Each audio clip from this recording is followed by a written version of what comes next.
I respectfully ask the Hungarian people to stand up against Ukrainian blackmail. Let's say no together. No to Hungary's involvement in the war, and no to funding Ukraine.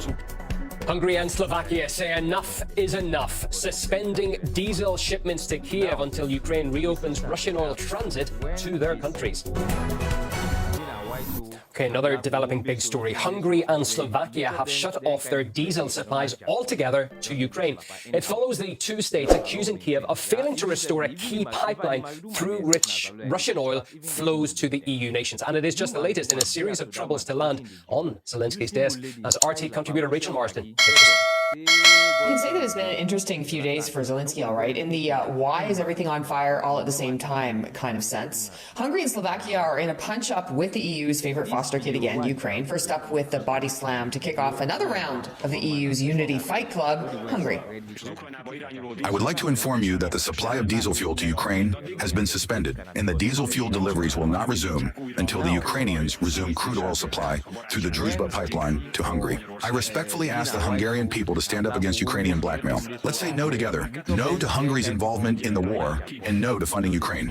So basically Hungary is saying, hey, look, you want diesel? Okay, then we want crude oil flowing through Druzhba. You stop ours, we stop yours. The foreign minister frames it as standing up to blackmail and says Hungary didn't sign up to bankroll a war, especially if it comes with an empty gas tank. Meanwhile, Hungary has solved its own supply issue by arranging for Russian oil to come by sea through Croatia and then up to Hungary and Slovak refineries. Now, the shipments are already en route, apparently.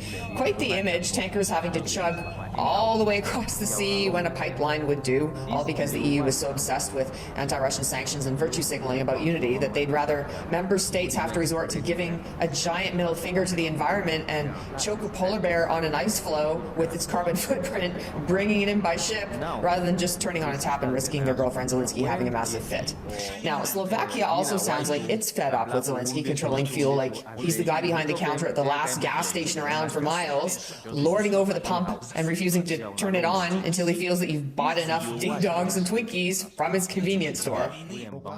The oil flowing through Ukrainian territory, which is not Ukrainian oil, has become a subject of political contention. Why should I not be able to say a critical word about Mr. Zelensky? After all, pardon the expression, but he is not a sacred cow. I think he has caused us enormous damage. If it is proven that Zelensky's decision was 100% a political decision with the aim of blackmail, then we have the right to take reciprocal measures of the same nature. Slovakia provides so-called emergency supplies in the event of network outages in Ukraine, which need Slovak electricity to stabilize its system. If President Zelensky feels that this has no value, that he does not need it, we can decide to cease cooperation concerning the supply of electricity.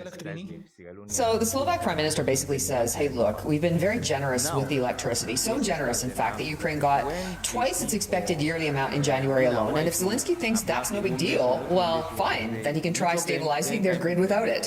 He accuses Zelensky of playing political games with EU support, hints at blackmail, and makes it clear that Slovakia's help comes with a plug, and they're not afraid to pull it. So for the first time in a while, EU countries are openly and unilaterally using their leverage. So that's what's happening on the external pressure front for Ukraine. The tone sure seems to be changing, and that's often the first sign that a new draft is being written for a whole new chapter.